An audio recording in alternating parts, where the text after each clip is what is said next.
table, he liked reading and conversation more than food and drink.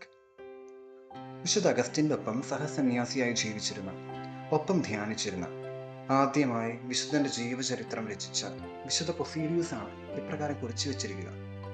ഭക്ഷണമേശയിൽ ഭക്ഷണത്തെയും വീഞ്ഞിനെയും കാലം വിശുദ്ധൻ ഇഷ്ടപ്പെട്ടിരുന്നത് വായിക്കാനും സംസാരിക്കാനുമായിരുന്നു.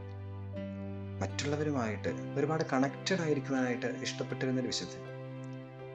അക്കാലഘട്ടത്തിൽ സാധാരണയായിട്ട് ഒറ്റയ്ക്ക് ഒരു താപസനായി ലോകത്തോടും മനുഷ്യരോടുമൊക്കെ വിട പറഞ്ഞ് ഒരൊറ്റപ്പെട്ട തുരുത്തായി ജീവിക്കുന്നതാണ് വിശുദ്ധിയുടെ മാർഗമെന്ന് ധരിച്ചു വെച്ചിരുന്നത്. ആ ലോകത്തിനാണ് വിശുദ്ധിയുടെ ഒരു പുതിയ വഴി വിശുദ്ധൻ കാട്ടിക്കൊടുക്കുക. സാഹോദര്യത്തിൻ്റെയും ഫ്രണ്ട്ഷിപ്പ്, ചങ്ങാത്തത്തിൻ്റെയും ഒക്കെ വഴി.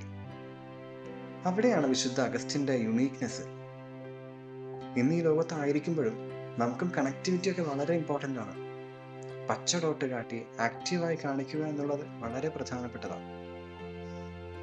എന്നാൽ വിശുദ്ധന്റെ ആത്മീയതയിൽ നിന്ന് ചിന്തിച്ചു നോക്കുമ്പോൾ ഈ ലോകത്തായിരുന്നുകൊണ്ട് തന്നെ, കണക്റ്റഡ് ആയിരുന്നുകൊണ്ട് തന്നെ നമുക്കൊക്കെ വിശുദ്ധരാകാൻ പറ്റുമെന്നേ.